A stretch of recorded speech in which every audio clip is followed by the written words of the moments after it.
കർത്താവായ യേശുക്രിസ്തുവിന്റെ നാമത്തിൽ ഇന്ന് രാത്രിയുടെ വേളയിൽ എല്ലാ പ്രിയപ്പെട്ടവർക്കും ഒരിക്കൽ കൂടെ സ്നേഹവന്ദനങ്ങൾ അറിയിക്കുന്നു. Greetings to you all in the glorious name of our Lord and Savior Jesus Christ, who is coming very soon to receive his glorious church. ഇന്ന് രാത്രി ഒരു പ്രാവശ്യം കൂടെ ദൈവവചനവുമായി നിങ്ങളുടെ മുൻപാകെ നിൽപ്പാൻ സ്വർഗത്തിലെ ദൈവം അവസരം നൽകിയതിനായിട്ട് ദൈവത്തിന് നന്ദി പറയുന്നു. കഴിഞ്ഞ ദിവസങ്ങളിൽ വെളിപ്പാട് പുസ്തകം 5-ാം അധ്യായത്തിലെ വാക്യങ്ങളായിരുന്നല്ലോ നാം ചിന്തിച്ചുകൊണ്ടിരുന്നത്.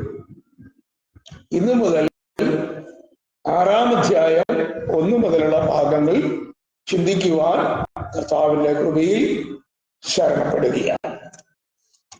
5-ാം അധ്യായത്തിൽ 7 മുദ്രകളാൽ മുദ്ര ഇടപ്പെട്ട പുസ്തകം, സിംഹാസനത്തിൽ ഇരിക്കുന്നവന്റെ വലം കൈയിൽ 7 മുദ്രകളാൽ മുദ്രയിടപ്പെട്ട ഒരു പുസ്തകം. അതാണ് 5-ാം അധ്യായത്തിലെ പ്രതിപാദ്യ വിഷയം. 5-ാം അധ്യായത്തിൽ വായിക്കുന്നു, ഈ പുസ്തകം തുറക്കാനും അതിന് മുദ്ര പൊട്ടിപ്പാനും യോഗ്യനായി ആരെയും കാണാഞ്ഞുകൊണ്ട് യോഹന്നാൻ കരഞ്ഞുവെന്നും, അങ്ങനെ യോഹന്നാൻ 24 മൂപ്പന്മാരിൽ ഒരുവൻ യോഹന്നാനോട് പറയുന്നു, യഹൂദാ ഗോത്രത്തിന്റെ സിംഹവും ദാവീദിന്റെ പേരും വംശവും ഉദയനക്ഷത്രവുമായവൻ അത് തുറപ്പാനും ഇതിനെ മുദ്ര പൊട്ടിപ്പാനും യോഗ്യനായി വന്നിരിക്കുന്നു, ജയം പ്രാപിച്ചിരിക്കുന്നു എന്ന് പ്രഖ്യാപിക്കുന്ന ഭാഗമാണ് 5-ാം അധ്യായത്തിൽ. അങ്ങനെ 5-ാം അധ്യായത്തിന്റെ അവസാന ഭാഗങ്ങളിലേക്ക് നമ്മൾ വരുമ്പോഴാണ് കുഞ്ഞാട്, ദൈവത്തിന്റെ കുഞ്ഞാട് ബഹുമാനവും പുകഴ്ചയും സ്തുതിയും ആരാധനയ്ക്കും യോഗ്യനാണ് എന്ന് പറഞ്ഞുകൊണ്ടാണ് 5-ാം അധ്യായം ഇവിടെ അവസാനിക്കുന്നത്. 5-ാം അധ്യായം അവസാനിക്കുമ്പോൾ അറുക്കപ്പെട്ട കുഞ്ഞാട് പുകഴ്ചയ്ക്കും മാനത്തിനും സ്തുതിക്കും മഹത്വത്തിനും യോഗ്യനാണ്, ആരാധനയ്ക്ക് സകല ആരാധനകൾക്കും യോഗ്യൻ കുഞ്ഞാട് മാത്രമാണ് എന്ന് പറഞ്ഞുകൊണ്ട് 24 മൂപ്പന്മാരും 4 ജീവികളും കുഞ്ഞാടിനെ വീണ് നമസ്കരിക്കുന്നതായി അതോടുകൂടിയാണ് 5-ാം അധ്യായം ക്ലോസ് ചെയ്യുന്നത്. 6-ാം അധ്യായം മുതൽ 18 വരെയുള്ള അധ്യായങ്ങൾ ഇത് ദൈവിക ന്യായവിധിയുടെ പൂർത്തീകരണങ്ങളാണ്. 6 മുതൽ 18 വരെയുള്ള 12 അധ്യായങ്ങൾ ദൈവിക ന്യായവിധിയുടെ പൂർത്തീകരണങ്ങൾ. അല്പം കൂടെ പറഞ്ഞാൽ 6 മുതൽ 18 വരെയുള്ള 12 അധ്യായങ്ങൾ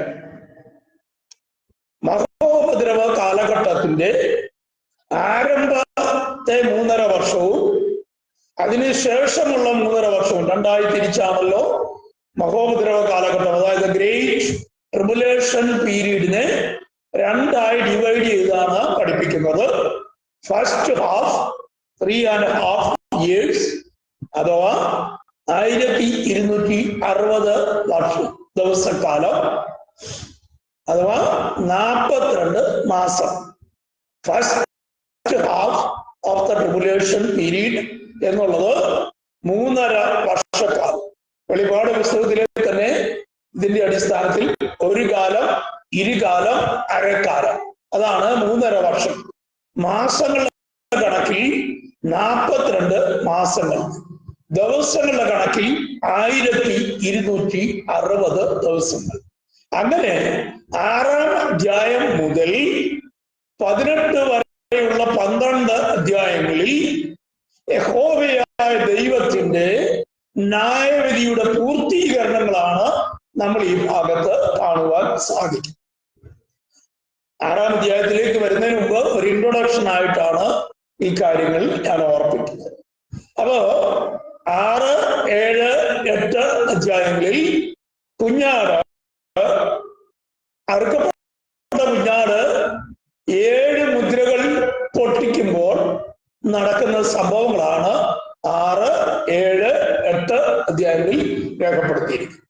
അതിനുശേഷം 8, 9 അധ്യായങ്ങളിൽ 7 കാഹളങ്ങൾ പിടിച്ചുകൊണ്ട് നിൽക്കുന്ന 7 ദൂതന്മാരെ കാണുന്നു.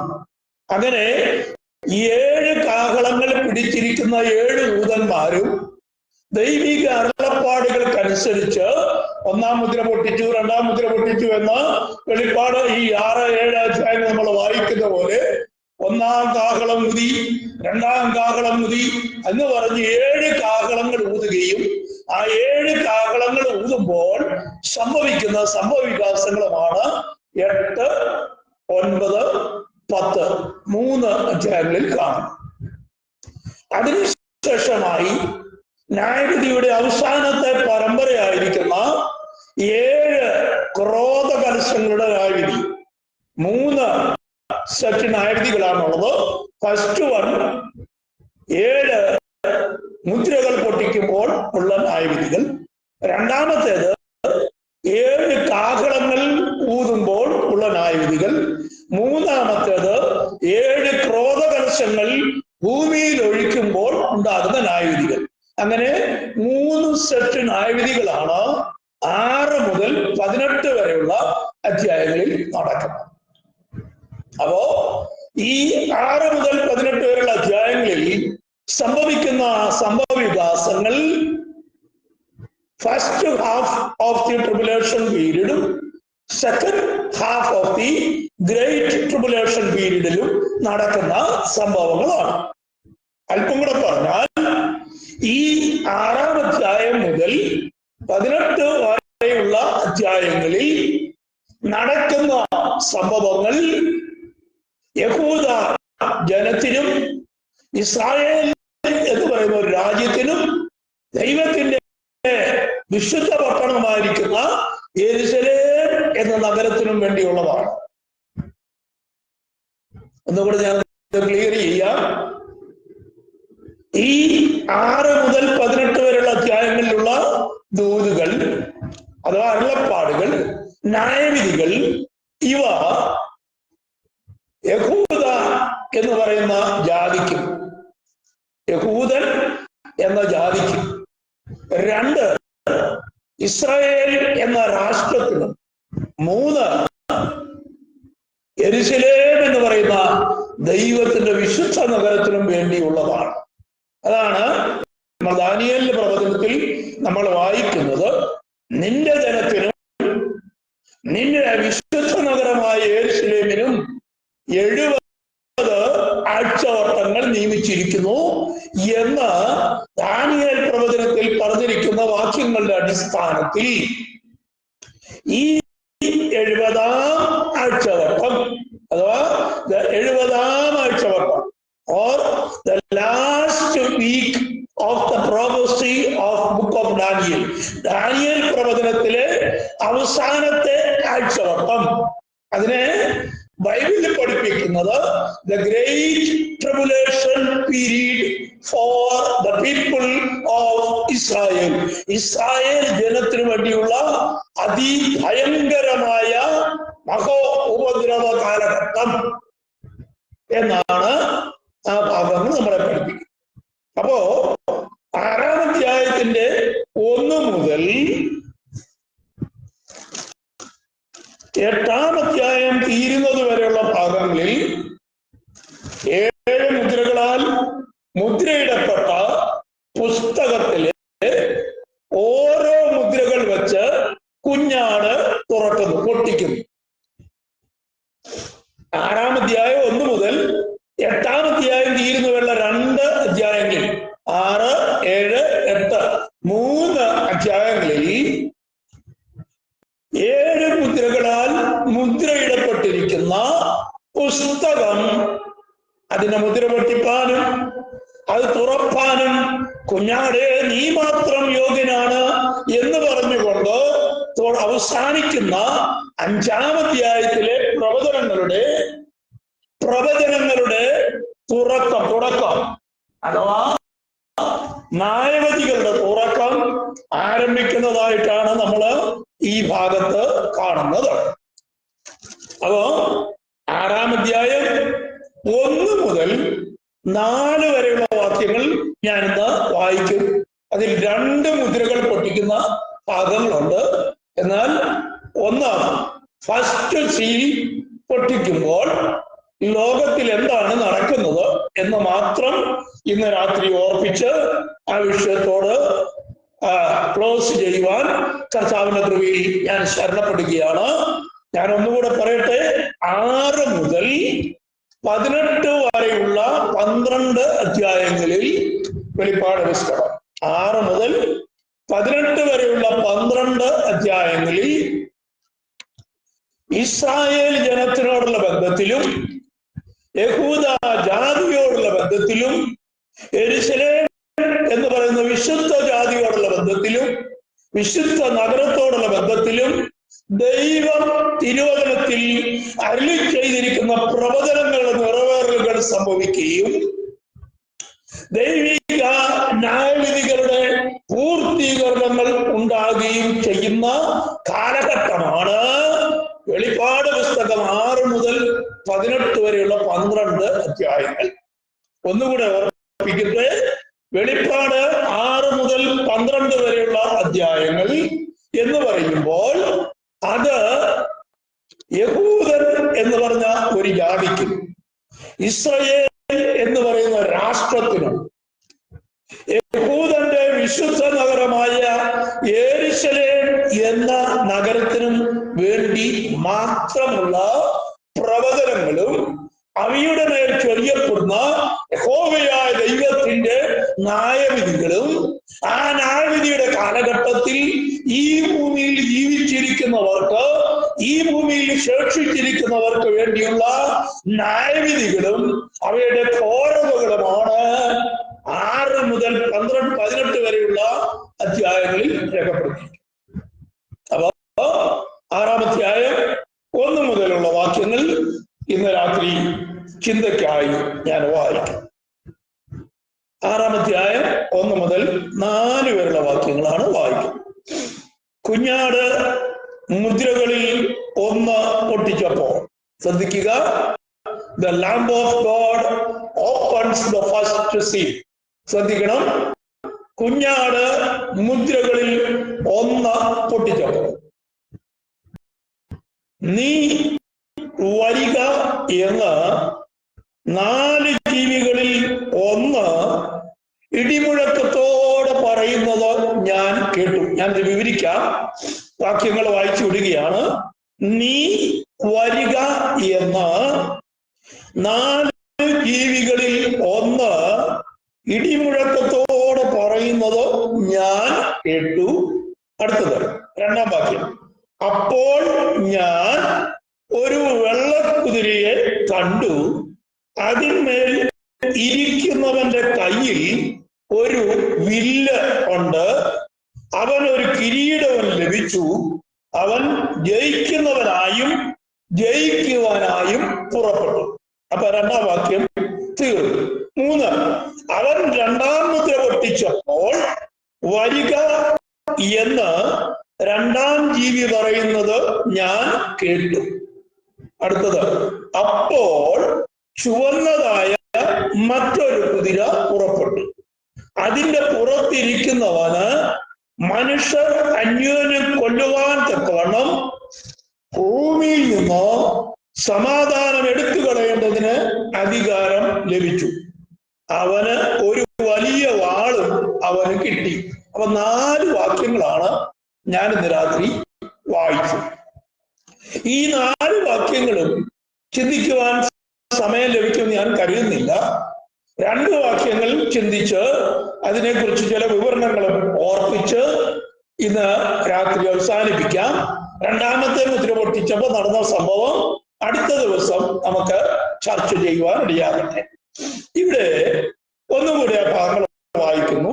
കുഞ്ഞാട് മുദ്രകളിൽ 1 പൊട്ടിച്ചപ്പോൾ the Lamb of God opens the first seal.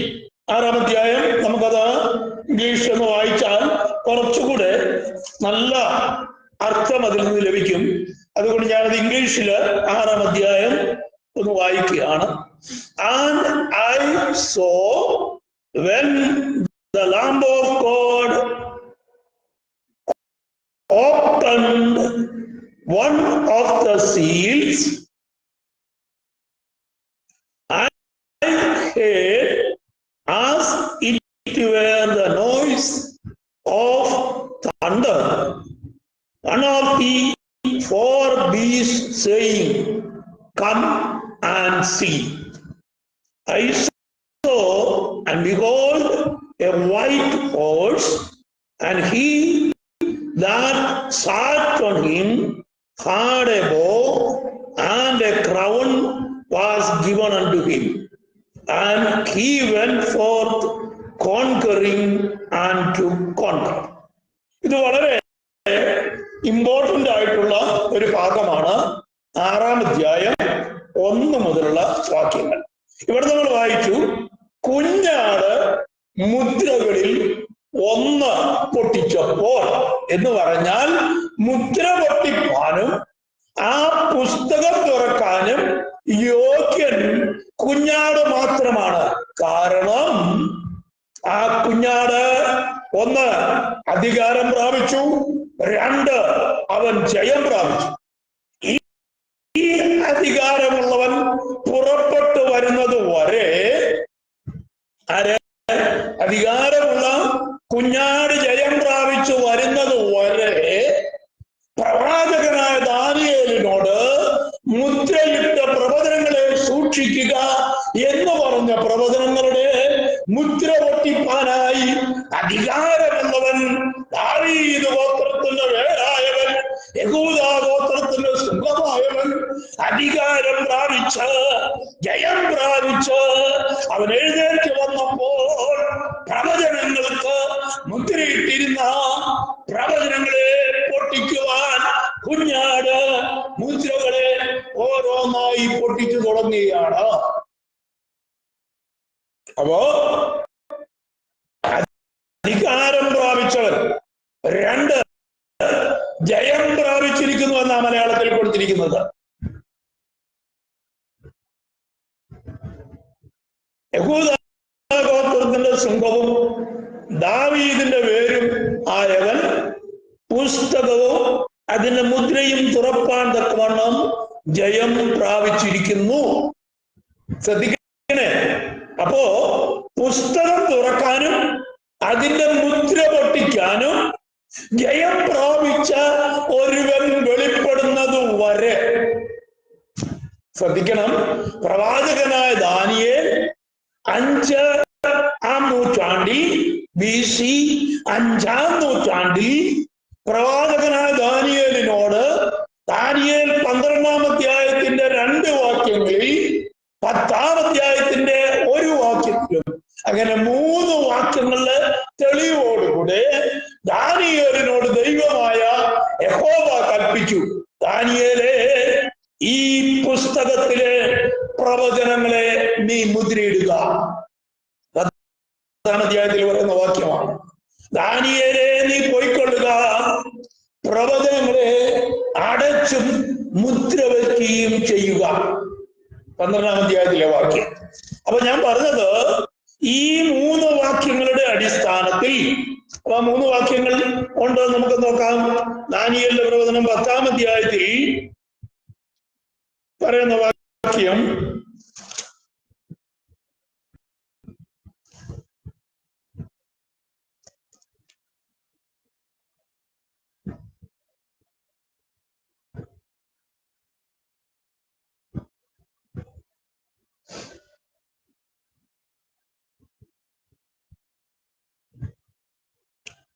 പത്താം അധ്യായത്തിന്റെ 13-14 വാക്യം 2 ഞാൻ വായിക്കുന്നു. പാർസി രാജാവിന്റെ പ്രഭു 21 ദിവസം നിന്നോട് എതിർത്തു നിന്നു എന്നോട്. എങ്കിലും പ്രധാന പ്രഭുക്കന്മാരിൽ ഒരുത്തനായ മീഖായേൽ എന്നെ സഹായിപ്പാൻ വന്നു. അവൻ, ഞാൻ പാർസി രാജാക്കന്മാരോട് കൂടെ അവിടെ വിട്ടേച്ച് നിന്റെ ജനത്തിന്റെ ഭാവി കാലത്ത് സംഭവിക്കാനുള്ളത് നിന്നെ ഗ്രഹിക്കേണ്ടതിന് ഇപ്പോൾ വന്നിരിക്കുന്നു. ദർശനം ബഹുകാലത്തേക്ക് ഉള്ളതാകുന്നു. അങ്ങനെ ഈ ബഹുകാലത്തേക്കുള്ള ദർശനം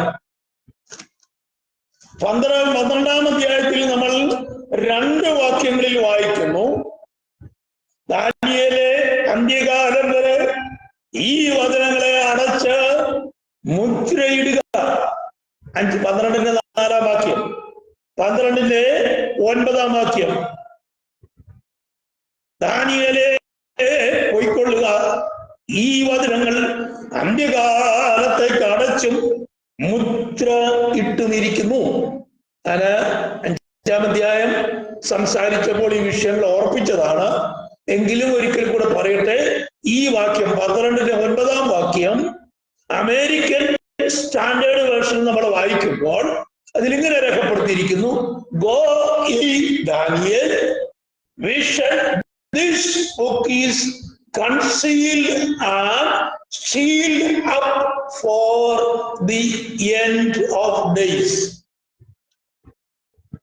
Concealed and sealed up for the end days എന്ന് പറയുമ്പോൾ അവസാന കാലഘട്ടങ്ങളിലേക്ക് ഈ കോൺഫിഡൻഷ്യൽ ആയിട്ടുള്ള ദൈവിക പ്രവചനങ്ങളെ മുദ്ര ഇട്ട് സൂക്ഷിച്ചിരിക്കുന്നു. അങ്ങനെ മുദ്രയിട്ട് സൂക്ഷിച്ചിരിക്കുന്ന പുസ്തകമാണ് വെളിപ്പാട് 5-ാം അധ്യായത്തിൽ നമ്മൾ കണ്ട പുസ്തകം. സിംഹാസനത്തിൽ ഇരിക്കുന്നവന്റെ കയ്യിൽ അകത്തും പുറത്തും എഴുത്തുള്ളതായി 7 മുദ്രകളാൽ മുദ്രയിടപ്പെട്ട പുസ്തകം. അങ്ങനെ ഈ 7 മുദ്രകൾ കൊണ്ട് മുദ്രയിടപ്പെട്ട പുസ്തകത്തില് ഓരോ മുദ്രകളും അതിന് യോഗ്യനായവൻ എടുത്ത് പൊട്ടിച്ചു തുടങ്ങുന്നതാണ് 6-ാം അധ്യായത്തിൽ വായിക്കുന്നത്. അപ്പൊ 6-ാം അധ്യായത്തിൽ പ്രവചനങ്ങളുടെ തുടക്കമായി 6-ാം അധ്യായത്തിലാണ് ന്യായവിധികൾ ആരംഭിക്കുന്നത്. അങ്ങനെ 6-ാം അധ്യായം 1-ാമത്തെ വാക്യത്തിൽ ഇങ്ങനെ എഴുതിയിരിക്കുന്നു: കുഞ്ഞാട് മുദ്രകളിൽ 1 പൊട്ടിച്ചപ്പോൾ നീ വരിക എന്ന് 4 ജീവികളിൽ 1 പറയുന്നത് ഞാൻ കേട്ടു. ശ്രദ്ധിക്കുക, കുഞ്ഞാട് മുദ്ര പൊട്ടിക്കുമ്പോൾ യോഹന്നാനോട് പറയുന്നു, നീ വരിക എന്ന് ദൈവസിംഹാസനത്തിന് മുൻപാകെ നിൽക്കുന്ന 4 ജീവികളിൽ 1 പറയുന്നത് യോഹന്നാൻ കേട്ടു. ക്രമമായിട്ടാണ് കേൾക്കുന്നത്. അങ്ങനെ 1-ാമത്തെ മുദ്ര പൊട്ടിക്കുമ്പോൾ ഇടിമുഴക്കം പോലെ 4 ജീവികളിൽ 1 പറയുന്നത് ഞാൻ കേട്ടു. എന്താണ്? ഇടിമുഴക്കം പോലെ. അപ്പോ ഇത് വളരെ പ്രധാനപ്പെട്ട, ഇതിനെ ഞാൻ 2-3 ഭാഗങ്ങളാക്കി ഇരിക്കുകയാണ്. 1, 4 ജീവികളിൽ 1 വരിക എന്ന് ഇടിമുഴക്കം പോലെ പറയുന്നത് കേട്ടു. 2, അപ്പോൾ ഞാനൊരു വെള്ളക്കുതിരയെ കണ്ടു. 3, അതിന്മേൽ ഇരിക്കുന്നവന്റെ കയ്യിൽ ഒരു വില്ലുണ്ട്. 4, അവനൊരു കിരീടം ലഭിച്ചു. 5-ാമത് ഒരു കാര്യം, അവൻ ജയിപ്പാനായും ജയിച്ചുകൊണ്ടും മുമ്പോട്ട് പോയിക്കൊണ്ടിരിക്കുന്നു. അപ്പൊ 6-ാം അധ്യായത്തിൽ നാം വായിക്കുന്ന വെളിപ്പാട് ഇതാണ്: കുഞ്ഞാട് 7 മുദ്രകളിൽ 1-ാമത്തെ മുദ്ര പൊട്ടിക്കുമ്പോൾ, കുഞ്ഞാട് 7 മുദ്രകളിൽ 1-ാമത്തെ മുദ്ര പൊട്ടിച്ചപ്പോൾ 4 ജീവികളിൽ ഒരുവൻ ഇടിമുഴക്കം പോലെ പറയുന്നത് ഞാൻ കേട്ടു. ഇതെന്താണ് ഈ ഭാഗമെന്ന് നമുക്ക് നോക്കാം.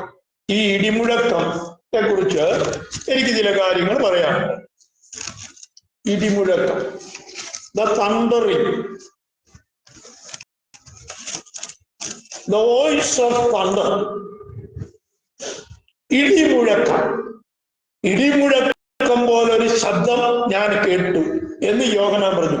ഈ വോയിസ് ഓഫ് തണ്ടർ അത് വളരെ പ്രധാനപ്പെട്ട ഒരു ഭാഗമാണ്.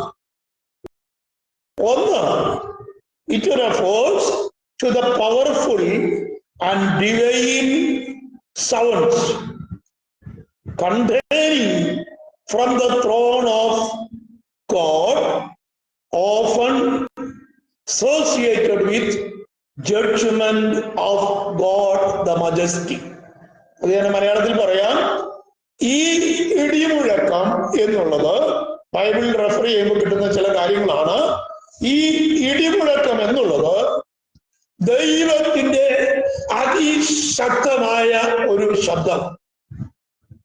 അത് ദൈവിക സിംഹാസനത്തിൽ നിന്ന് പുറപ്പെടുന്ന ദൈവിക ന്യായവിധികളെ കുറിച്ചുള്ള ചില ശബ്ദങ്ങളാണ് ഇടിമുഴക്കങ്ങളായി രേഖപ്പെടുത്തി.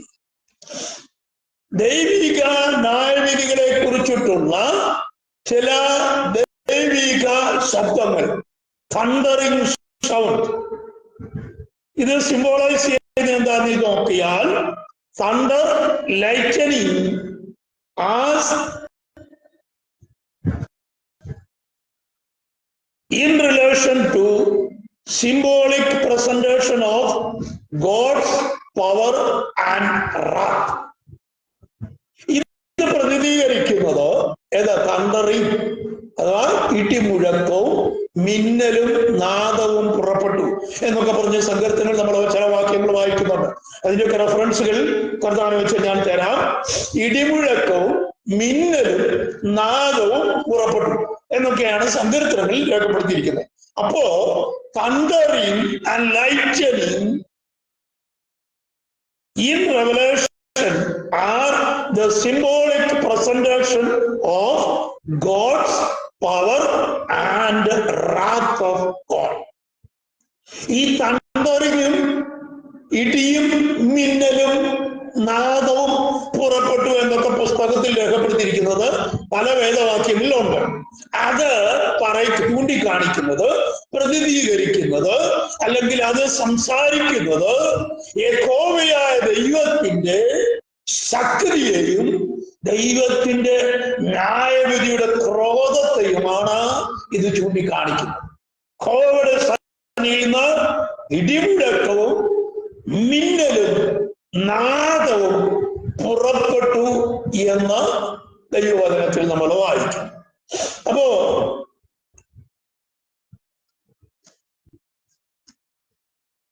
ദൈവത്തിന്റെ അതിശക്തമായ ക്രോധം, ദൈവകോപം എന്നല്ല ബൈബിൾ നമ്മളെ പഠിപ്പിക്കുന്നത്. The wrath of God. Wrath of ഗോഡിന് മലയാളത്തിൽ പറയാൻ പറ്റുന്നത് ദൈവകോപം എന്നാണ്. അതിൽ കൂടി ഒരു വാക്ക് എനിക്ക് എവിടെ നിന്ന് മലയാളത്തിൽ കിട്ടാനുണ്ടെന്ന് എനിക്ക് അറിഞ്ഞുകൂടാത്തത് കൊണ്ടാണ് പറയുന്നത്. The wrath of God which comes from heaven and throwing among the people of Israel. യഹൂദ ജാതിയുടെ യഹൂദന്മാരുടെ ഉള്ളിലേക്ക്, യഹൂദന്മാരിലേക്ക് ദൈവിക കോപം നിറഞ്ഞ ക്രോധകലശങ്ങൾ ഇറങ്ങി വരുന്നു. അതാണ് നമ്മൾ കാണുന്നത്. ഇടിമുഴക്കവും നാദവും മിന്നലും പുറപ്പെടും. സങ്കീർത്തനങ്ങളിൽ നമ്മള് ഒരു 3-4 വാക്യങ്ങൾ ഞാൻ വായിക്കുകയാണ്. സങ്കീർത്തനം 18:3, 29-ാം സങ്കീർത്തനത്തിലും ഇടിമുഴക്കത്തെ കുറിച്ച് കുറെ കാര്യങ്ങൾ പറഞ്ഞിട്ടുണ്ട്. ആദ്യം സങ്കീർത്തനങ്ങൾ 18-ാം അധ്യായത്തിന്റെ 3-ാമത്തെ വാക്യം ഞാനൊന്ന് വായിക്കാം. ഈ ദൈവക്രോധം എന്താണെന്ന് മനസ്സിലാക്കണമല്ലോ. സങ്കീർത്തനങ്ങൾ 18-ാം അധ്യായം അതിന്റെ 3-ാമത്തെ വാക്യം. 18-ാം സങ്കീർത്തനം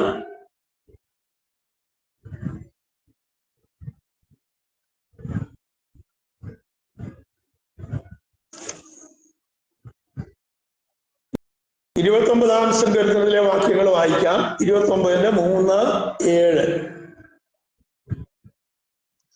13-ാം വാക്യമാണ് 18-ാം സങ്കീർത്തനം 13-ാം വാക്യം.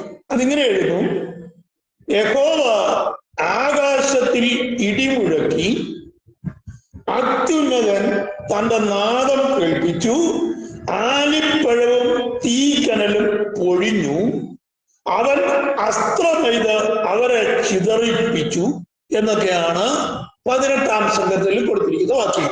18-3 18-ാം സങ്കീർത്തനം 13-ാം വാക്യം. യഹോവ ആകാശത്തിൽ ഇടിമുഴക്കി, ആകാശത്തിൽ ഇടിമുഴക്കി, അത്യുന്നതൻ തന്റെ നാദം കേൾപ്പിച്ചു, ആലിപ്പഴവും തീക്കനലും പൊഴിയിച്ചു. 18-ാം അധ്യായത്തിലെ വാക്യമാണ്. 29-ാം സങ്കീർത്തനം അതിന്റെ 3-ാം വാക്യം, 7-ാം വാക്യം, 9-ാം വാക്യം. 29-ാം സങ്കീർത്തനത്തിലെ 3 വാക്യങ്ങൾ. യഹോവയുടെ ശബ്ദം വെള്ളത്തിന് മീതെ മുഴങ്ങുന്നു, പെരുവെള്ളത്തിന് മീതെ യഹോവ മഹത്വത്തിന്റെ ദൈവം തന്നെ ഇടിമുഴക്കുന്നു. യഹോവ മഹത്വത്തിന്റെ ദൈവം തന്നെ ഇടി മുഴക്കുന്നു. 7-ാം വാക്യം. യഹോവയുടെ ശബ്ദം അഗ്നി ജ്വാലകളെ ചിഹ്നിക്കുന്നു. യഹോവയുടെ ശബ്ദം മരുഭൂമിയെ നടുക്കുന്നു. അതിന്റെ 9-ാം വാക്യം. യഹോവയുടെ ശബ്ദം മാൻപേടകളെ പ്രസവിക്കുമാറാക്കുന്നു, അത് വനങ്ങളെ തോലുരിക്കുന്നു. The voice of Lord.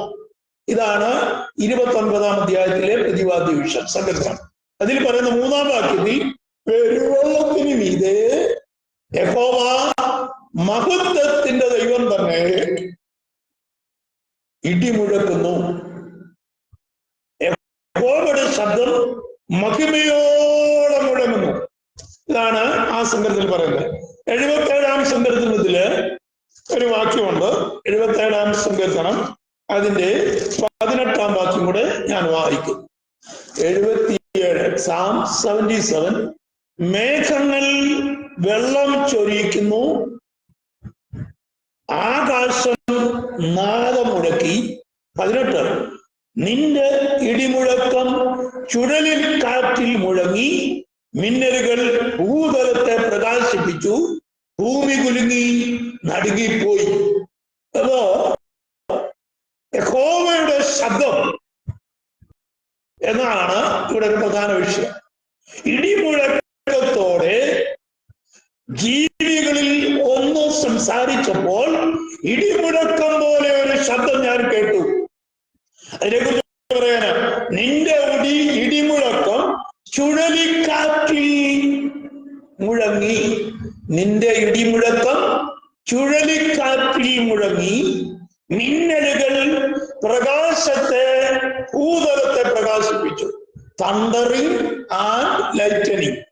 മിന്നലുകൾ ഭൂതലത്തെ പ്രകാശിപ്പിച്ചു, ഭൂമി കുലുങ്ങി നടുങ്ങിപ്പോയി. അടുത്തൊരു വാക്യം 97-ന്റെ 4-ാം വാക്യം ഒന്ന് വായിക്കാം. ഇത് സങ്കീർത്തനങ്ങളിലെ ചില ഭാഗങ്ങളാണ്, പഴയ നിയമത്തിലെ വാക്യങ്ങൾ. 97:4. അവന്റെ മിന്നലുകൾ ഭൂതലത്തെ പ്രകാശിപ്പിക്കുന്നു, ഭൂമി കണ്ട് വിറയ്ക്കുന്നു.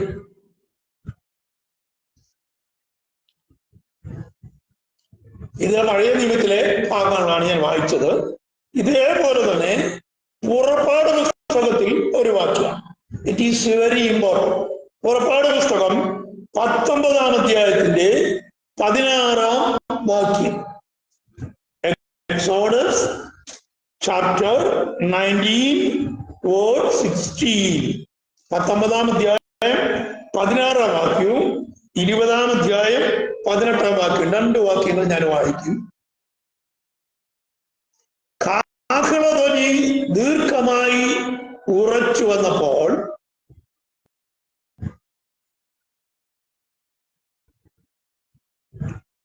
മൂന്നാം ദിവസം നേരം വെളുത്തപ്പോൾ ഇടിമുഴക്കവും മിന്നലും പർവ്വതത്തിൽ കാർമേഘവും മഹാഗംഭീരമായ കാഹളധ്വനിയും ഉണ്ടായി. ഇത് മോശയ്ക്ക് ലഭിച്ച ഒരു ദൈവിക വെളിപ്പാടാണ്. മൂന്നാം ദിവസം നേരം വെളുത്തപ്പോൾ ഇടിമുഴക്കവും മിന്നലും പർവ്വതത്തിൽ കാർമേഘവും മഹാഗംഭീരമായ കാഹളധ്വനിയും ഉണ്ടായി. 19 വാക്യം. യഹോവ തീയിൽ സീനായി പർവ്വതത്തിൽ ഇറങ്ങുകയാൽ അത് മുഴുവനും പുക കൊണ്ട് മൂടി.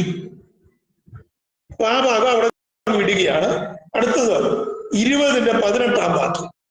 ജനമൊക്കെയും ഇടിമുഴക്കവും മിന്നലും കാഹളധ്വനിയും പർവ്വതം പുകയുന്നതും കണ്ടു. എന്ന് പറഞ്ഞാൽ ദൈവത്തിന്റെ ക്രോധം ഭൂമിയിൽ ഇറങ്ങി വരുന്നതാണ് ഇടിമുഴക്കത്തെയും മിന്നലിനെയും കാഹളധ്വനിയെയും ചിത്രീകരിക്കുന്നു. അപ്പോ ഒത്തിരി വാക്യങ്ങൾ സങ്കീർത്തനങ്ങളിലും അതുപോലെ പഴയ നിയമങ്ങളിൽ പല ഭാഗങ്ങളിലും പുതിയ നിയമത്തിലും പല സ്ഥലങ്ങളിൽ ഇടിമുഴക്കം ഉണ്ടായി എന്ന് രേഖപ്പെടുത്തിയിട്ടുണ്ട്. അങ്ങനെ വരുമ്പോൾ ഇടിമുഴക്കം അതൊരു വലിയ ഇതാണ്. 7 ഇടിമുഴക്കങ്ങൾ ഉണ്ടായി വെളിപ്പാട് പുസ്തകത്തിൽ. 7 ഇടിമുഴക്കങ്ങൾ. ശ്രദ്ധിക്കണേ നിങ്ങള്, ദൈവിക ന്യായവിധികളെല്ലാം 7-ൽ അവസാനിക്കുന്നവയാണ്. സ്തോത്രം. ദൈവിക ന്യായവിധികളെല്ലാം 7-ൽ അവസാനിക്കുന്നവയാണ്. 1, 7 ഇടിമുഴക്കങ്ങൾ. 2, 7 മുദ്രകൾ പൊട്ടിക്കുമ്പോഴുള്ള 7 ന്യായവിധികൾ, അതിന്റെ കണക്കുകൾ വേണം. 3, 7 കാഹളങ്ങൾ ഊതുമ്പോൾ ഈ ഭൂതലത്തിൽ സംഭവിക്കുന്നതായ 21 ന്യായവിധികൾ. അടുത്തത് 7 ക്രോധകലശങ്ങൾ ഭൂമിയിൽ ഒഴിക്കുമ്പോൾ ഭൂമിയിലും സമുദ്രത്തിലും ആകാശത്തിലും മൃഗത്തിന്റെ ശ്വാസത്തിനുമേലും നടക്കുന്ന വലിയ ന്യായവിധികൾ.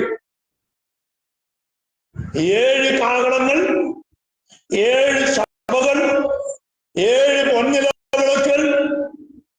പഴയ പുതിയ നിയമത്തിൽ വെളിപ്പാട് പുസ്തകത്തിൽ എല്ലാം 7ന്റെ ഗുണങ്ങളാണ്. 7 നക്ഷത്രം വലം കയ്യിൽ പിടിച്ച് 7 പൊൻനിലവിളക്കുകളുടെ നടുവിൽ 2 കാര്യമായ 3, 7 സഭകൾ, 7 ദൂതന്മാർ, 7 മുദ്രകൾ, 7 കാഹളങ്ങൾ, 7 ക്രോധകലശങ്ങൾ, 7 ഇടിമുഴക്കങ്ങൾ എന്ന് പറഞ്ഞാൽ ദൈവിക വെളിപ്പാടുകളെല്ലാം 7 എന്ന പൂർണ്ണസംഖ്യയിൽ ഒതുങ്ങി നിൽക്കുന്നതാണ്. 7 is the complete number of God the Creator. അഥവാ God the Yahweh, the Almighty God. 7 is the complete number of God Almighty, the Yahweh. 7 എന്നത് ദൈവത്തിന്റെ പൂർണ്ണതയുടെ നമ്പറും 6 എന്നത് അപൂർണനായ മനുഷ്യന്റെ സംഖ്യയുമാകുന്നു. എന്നുകൂടെ ഞാൻ പറയാം. 7 എന്നത് ദൈവത്തിന്റെ പൂർണ്ണതയുടെ നമ്പറും, because God is the only factor which is perfect in this world. അതുകൊണ്ടാണ് 7 is the complete number of God. ദൈവത്തിന്റെ പൂർണ്ണതയുടെ നമ്പറാണ് 7 എന്നുള്ളത്. 6 എന്നുള്ളത് the imperfectness of humankind, മാനവജാതിയുടെ അപൂർണതയെ ചൂണ്ടിക്കാണിക്കുന്ന നമ്പറാണ് 6 എന്നുള്ള നമ്പർ. അപ്പോ ഈ 2 നമ്പർക്ക് വളരെ പ്രത്യേകതയുണ്ട്. 6, 6, 6, 666. ഇതൊരു മനുഷ്യന്റെ നമ്പർ ആകുന്നു. വെളിപ്പാട് 13-ാം അധ്യായത്തിൽ വരുമ്പോൾ നമുക്ക് ആ ഭാഗം ചിന്തിക്കാം. അപ്പൊ ഞാൻ ഓർപ്പിക്കുന്നത്, ഇടിമുഴക്കവും നാദവും മിന്നലും പുറപ്പെട്ടു. ഇത് കാണിക്കുന്നത് ദൈവത്തിന്റെ ശക്തിയും ദൈവിക ന്യായവിധിയും ഭൂമിയിൽ ചൊരിയുന്നതിനെയാണ് ഇടിമുഴക്കവും നാദവും മിന്നലും പുറപ്പെട്ടു എന്ന് തിരുവചനത്തിലൊക്കെ രേഖപ്പെടുത്തിയിരിക്കുന്നു. ഇതേപോലെ നമ്മള് ഈ ഒരു ഭാഗത്ത് ഒരു വാക്യം കൂടെ വായിക്കുന്നുണ്ട്, അത് കൂടെ വായിച്ചേച്ച് ഞാൻ കയറി വരാം. അത് വായിക്കുന്നത് വേറൊന്നുമല്ല, നമ്മള് എബ്രായലേഖനം 12-ാം അധ്യായത്തിലാണ്. ശ്രദ്ധിച്ചു കേട്ടോണം. 12-ാം അധ്യായത്തിൽ ഒരു വാക്യം കൂടെ ഉണ്ട്. സ്ഥൂലമായതും തീ കത്തുന്നതുമായ പർവ്വതത്തിനും മേഘതമസ്, കൂരിരുട്ട്, കൊടുങ്കാറ്റ്, കാഹളനാദം, വാക്കുകളുടെ ശബ്ദം എന്നിവയുടെ അടുക്കലേക്കല്ലല്ലോ നാം വന്നിരിക്കുന്നത്. ശ്രദ്ധിക്കണേ, പർവ്വതത്തിലേക്ക് യഹോവയായ ദൈവത്തിന്റെ സാന്നിധ്യം ഇറങ്ങി വരുന്ന സീനായി പർവ്വതത്തിൽ ദൈവം, യഹോവയായ ദൈവം മോശയോട് പറഞ്ഞു, ഒരു മൃഗമെങ്കിലും ഒരു മനുഷ്യനെങ്കിലും യഹോവയുടെ പർവ്വതമായ സീനായി പർവ്വതം തൊടാൻ പാടില്ല. ചിന്തിച്ചു നോക്കണേ, ഒരു മൃഗമെങ്കിലും ആരും പർവ്വതം തൊടുവാൻ പാടില്ല. ഈ പുസ്തകത്തില് അതാ നമ്മള് എബ്രായലേഖനത്തിൽ രേഖപ്പെടുത്തിയിരിക്കുന്ന ഭാഗം ഒന്ന് വായിച്ചു നോക്ക്. ആ ശബ്ദം കേട്ടവർ ഇനി ഒരു വചനവും ഞങ്ങളോട് പറയരുത് എന്ന് അപേക്ഷിച്ചു. എബ്രായലേഖനം 12-ന്റെ 20 ഒരു മൃഗമെങ്കിലും പർവ്വതം തൊട്ടാൽ അതിനെ കല്ലെറിഞ്ഞു കൊള്ളേണം എന്നുള്ള കൽപ്പന അവർക്ക് സഹിച്ചുകൂടായിരുന്നു. എന്ന് പറഞ്ഞാൽ ദൈവത്തിന്റെ കോപം അതാത് സമയങ്ങളിൽ ഇസ്രായേൽ ജനത്തിന്റെ നടുവിൽ ഇറങ്ങി വന്നിരുന്നു. അതിന് തെളിവുകൾ ഞാൻ തരാം. മോശ യഹോവയുടെ സന്നിധിയിൽ നിന്ന് 2 കൽപ്പനകളിലായി യഹോവയുടെ ന്യായപ്രമാണങ്ങൾ എഴുതി ഭൂമിയിലേക്ക് ഇറങ്ങി വരുമ്പോൾ സ്വർഗീയ പിതാവ് യഹോവയായ ദൈവം, ഇസ്രായേൽ ആരാധിക്കുന്ന ദൈവമായ യഹോവ മോശയോടുകൂടെ പർവ്വതത്തിൽ നിന്ന് തന്റെ ജനത്തെ കാണാൻ ഇറങ്ങി വരികയാണ്. അപ്പോൾ താഴ്വരയിൽ ജനം കാളക്കുട്ടിയെ ഉണ്ടാക്കി ആരാധിച്ചുകൊണ്ടിരിക്കുക. താഴ്വരയിൽ ജനം കാളക്കുട്ടിയെ ഉണ്ടാക്കി ആരാധിച്ചുകൊണ്ടിരിക്കുക. ഇത് കണ്ടപ്പോ യഹോവയുടെ ക്രോധം ജ്വലിച്ചു, യഹോവയുടെ കോപം ജ്വലിച്ചു. ഉടനെ ദൈവം മോശയോട് പറഞ്ഞു, മോശേ, നീ എന്നെ വിട്, ഞാൻ ഇറങ്ങിച്ചെന്ന് ഇവരെല്ലാം നശിപ്പിക്കാൻ പോകുക. അപ്പോഴാണ് പുറപ്പാട് 32-ാം അധ്യായത്തിന്റെ 32 മുതലുള്ള വാക്യങ്ങൾ നമ്മൾ വായിക്കുന്ന ഒരു പ്രധാനപ്പെട്ട ഒരു ഭാഗമുണ്ട്. ദൈവം മോശയോട് പറഞ്ഞു, മോശേ, നീ എന്നെ വിട്. എന്റെ ഭാഷയിൽ പറഞ്ഞാൽ യഹോവയായ ദൈവം ആളുരൂപമായി മോശയുടെ മുമ്പിൽ ഇറങ്ങി നിൽക്കുക. മോശ ദൈവത്തിന്റെ പാദത്തിൽ കെട്ടിപ്പിടിച്ചുകൊണ്ട് ഇസ്രായേൽ ജനത്തിന് വേണ്ടി മധ്യസ്ഥാനത്തിട്ട് അവരോട് പറയുന്നു, ദൈവമേ, നീ ഇവരെ നശിപ്പിക്കുകയാണെങ്കിൽ, നീ ഇവരുടെ പാപം ക്ഷമിക്കുന്നില്ലെങ്കിൽ, please remove my name from which book you have written. നീ എഴുതിയിരിക്കുന്ന നിന്റെ പുസ്തകത്തിൽ നിന്ന് എന്റെ പേര് മായ്ച്ചു കളയണമേ. ശ്രദ്ധിക്കണമേ, യഹോവയായ ദൈവം അതാത് സമയങ്ങളിൽ തന്റെ ക്രോധം ഇസ്രായേൽ ജനത്തിന് വലിച്ചൊരിഞ്ഞു. പാളയത്തിലേക്ക് ഇറങ്ങിച്ചെന്ന് അനേകരെ കൊന്നു. അതേപോലെ ദൈവികനായ വിധി ഓർത്തത് വെളിപ്പെട്ടു. എവിടെ? പാളയത്തിൽ പാപമുണ്ടായപ്പോൾ ഒരു അഗ്നിസർപ്പം പുറപ്പെട്ടു വന്ന ഇസ്രായേൽ ജനത്തെ ദണ്ഡിപ്പിച്ചു തുടങ്ങി. ഈ സർപ്പം കടിക്കുന്നവരെല്ലാം മരിച്ചു വീഴുകയാണ്. അങ്ങനെ വന്നപ്പോഴാണ് ദൈവം മോശയോട് പറഞ്ഞു, മരുഭൂമിയിൽ ഒരു പിച്ചള സർപ്പത്തെ ഉയർത്തണം. ആ പിച്ചള സർപ്പത്തെ നോക്കുന്നവരെല്ലാം രക്ഷ പ്രാപിക്കും. മോശ മരുഭൂമിയിൽ പിച്ചള സർപ്പത്തെ ഉയർത്തിയതുപോലെ മനുഷ്യപുത്രന് ഉയർത്തപ്പെടേണ്ടതാകുന്നു. അപ്പോ അതാത് കാലഘട്ടങ്ങളിൽ ദൈവം തന്റെ ക്രോധത്തിന്റെ സംഹാരി ഇസ്രായേൽ ജനത്തിന് മരിച്ചൊരിഞ്ഞിരുന്നു. മിസ്രൈമിൽ നിന്ന് ചോരത്തളി ആദരിച്ച്, കുഞ്ഞാടിനെ അടക്ക ചോരത്തളിയൊക്കെ ആദരിച്ച് ഇസ്രായേൽ ജനം ഇസ്രായേലിൽ നിന്ന് യാത്ര തിരിച്ചു. അവരുടെ പിന്നാലെ ഫറവോന്റെ വലിയൊരു സൈന്യം പുറപ്പെട്ടു വന്നു. അങ്ങനെ പുറപ്പെട്ടു വരുമ്പോൾ ഫറവോന്റെ സൈന്യത്തിന് മുൻപാകെ ഭയപ്പെട്ട് വെറിച്ചു നിൽക്കുന്ന ഇസ്രായേൽ ജനം. മുമ്പിൽ ചെങ്കടൽ, പിൻപിൽ ഫറവോന്റെ സൈന്യം. അപ്പൊ ചെങ്കടലിലെത്തി മുമ്പോട്ട് യാത്ര ചെയ്യുവാൻ യാതൊരു വഴിയുമില്ല. 6 ലക്ഷത്തിൽ പരം വരുന്ന വലിയ മഹാസമൂഹം മോശയോട് കൂടെ നിൽക്കില്ല. അപ്പൊ മോശ ദൈവത്തോട് പറയും, ദൈവമേ, ഇസ്രായേലിൽ ഞങ്ങളെ ചോരത്തളി ആദരിച്ചു, കുഞ്ഞാടിന്റെ രക്തത്താൽ ഞങ്ങളെ വിടുവിച്ചുണ്ട്. നീ ഇവിടെ കൊണ്ടുവന്നത് ഞങ്ങളെ ഈ കടലിന്റെ മുൻപാകെ നശിപ്പിക്കുവാൻ. അപ്പോഴാണ് ദൈവം പറഞ്ഞത്, മോശയോട് പറഞ്ഞു, നിന്റെ കയ്യിലിരിക്കുന്ന വടി ചെങ്കടലിന് നേരെ നീട്ടില്ല. ചെങ്കടൽ 2 വിഭജിച്ചു. ഇസ്രായേൽ ജനം, 6 ലക്ഷത്തിൽ പരം വരുന്ന ജനം ചെങ്കടലിന്റെ നടുവിൽ കൂടെ ഉണങ്ങിയ നിലത്തുകൂടെ കടന്നുപോയി.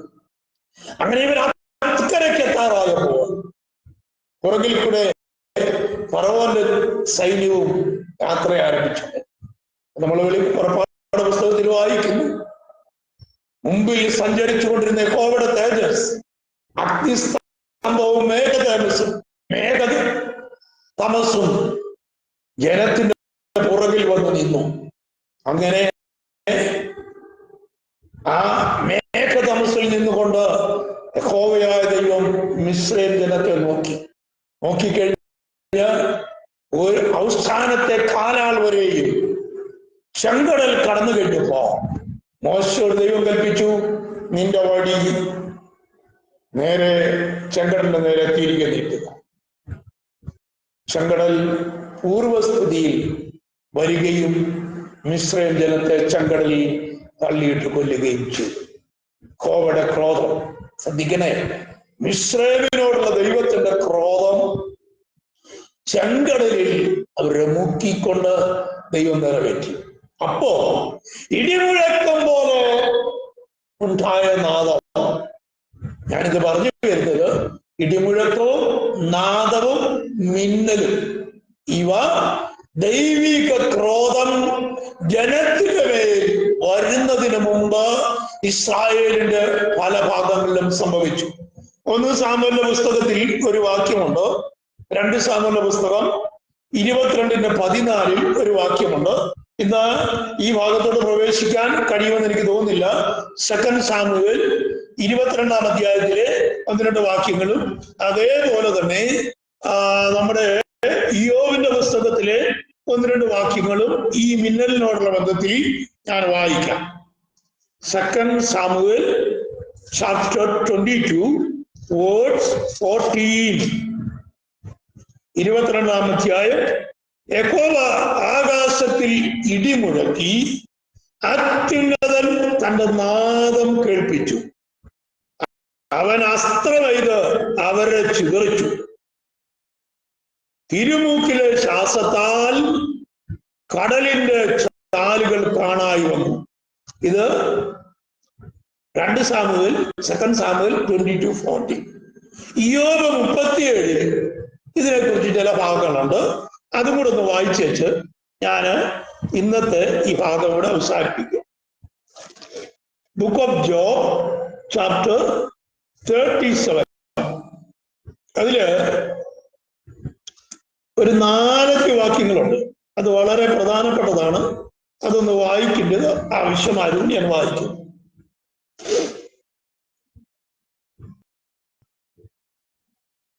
ദൈവം തന്റെ നാദം അതിശയമായി മുഴക്കുന്നു. 5-ാം വാക്യം. 3, അവനത് ആകാശത്തിന് കീഴിലൊക്കെയും അതിന്റെ മിന്നൽ ഭൂമിയുടെ അറ്റത്തോളവും അയക്കുന്നു. ഇനി അടുത്ത വാക്യം 4, 5. അതിന്റെ പിന്നാലെ ഒരു മുഴക്കം കേൾക്കുന്നു, അവൻ തന്റെ മഹാനാദം കൊണ്ട് ഇടി മുഴക്കുന്നു. അവൻ തന്റെ മഹാനാദം കൊണ്ട്, by the great voice, തന്റെ മഹാനാദം കൊണ്ട് ഇടിമുഴക്കുന്നു. അപ്പം മിന്നലയച്ച് ജനത്തെ സംഗ്രഹിക്കുന്നു. ഇതൊക്കെ ഒരു വളരെ പ്രധാനപ്പെട്ടതാണ്. അതുകൊണ്ട് ഞാൻ ഈ ഭാഗം അങ്ങ് വിടുകയാണ് ദൈവമക്കളെ. The voice of thundering and lightning, ഇടിമുഴക്കവും മിന്നലും നാദവും പുറപ്പെടുന്നു. ഇത് ദൈവിക ന്യായവിധി തുടങ്ങുന്നതിന് മുമ്പ് ഇസ്രായേൽ ജനത്തിന്റെ മേൽ ഏത് കാലഘട്ടത്തിലും ഉണ്ടായിരുന്നതായ ഒരു പ്രധാനപ്പെട്ട വിഷയം.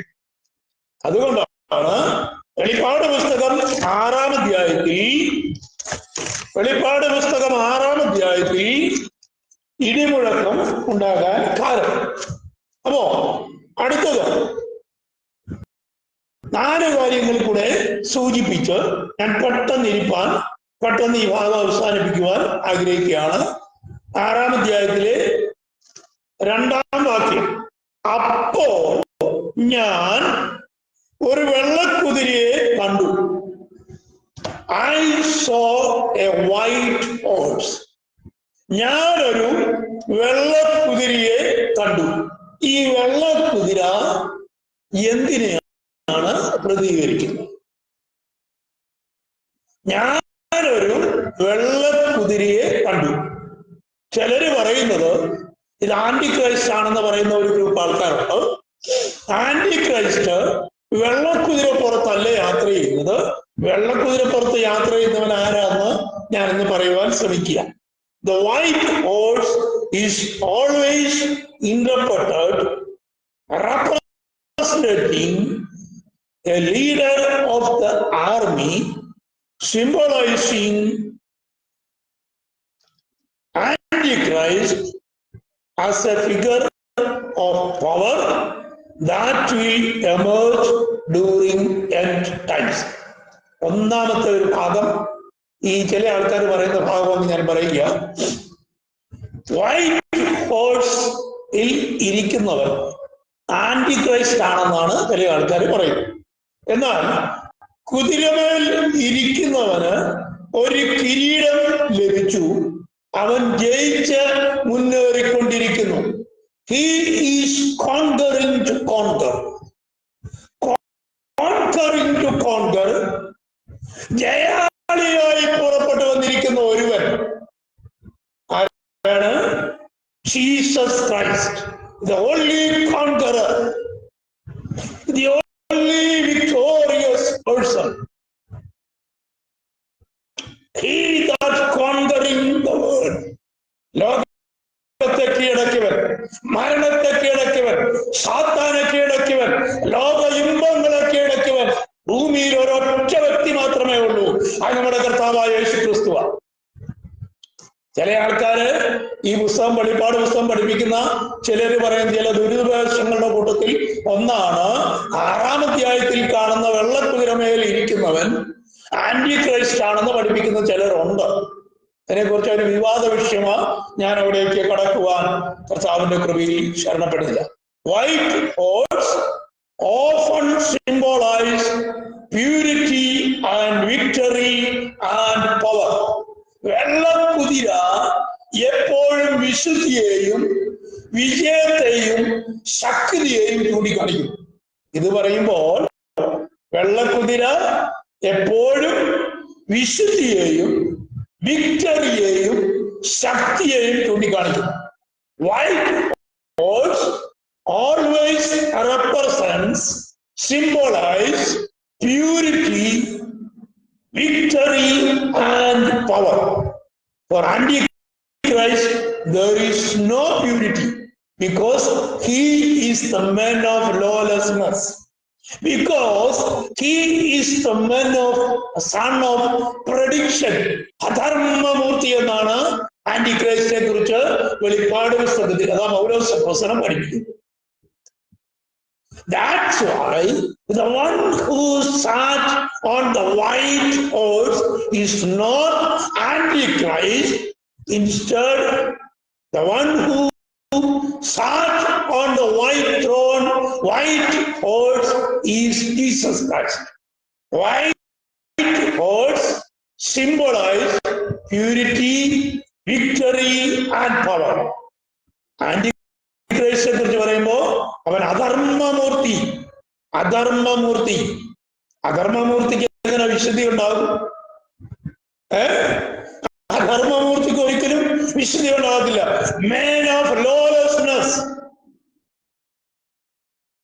men of lawlessness, son of perdition, നാശയോഗ്യൻ. ഈ ആന്റിക്രൈസ്റ്റിനെ കുറിച്ച് പൗലോസ് പറയുന്ന 3 കാര്യങ്ങളാണ്. ഒന്ന്, son of perdition, man of lawlessness, 3 men of sin. 3 കാര്യങ്ങൾ. ഒന്ന്, നാശയോഗ്യൻ, അധർമ്മമൂർത്തി, പാപത്തിന്റെ പുത്രൻ, സൺ ഓഫ് സിൻ. അപ്പൊ ഈ 3 കാര്യങ്ങൾ ഉള്ളത് കൊണ്ട് വെള്ളക്കുതിരപ്പുറത്ത്, വെളിപ്പാട് 6-ാം അധ്യായത്തിൽ കാണുന്ന വെള്ളക്കുതിരപ്പുറത്ത് സഞ്ചരിക്കുന്നവൻ വിശുദ്ധിയിൽ ഭയങ്കരനും സത്യവാനും വിശുദ്ധനുമായ ദൈവപുത്രനാകുന്നു.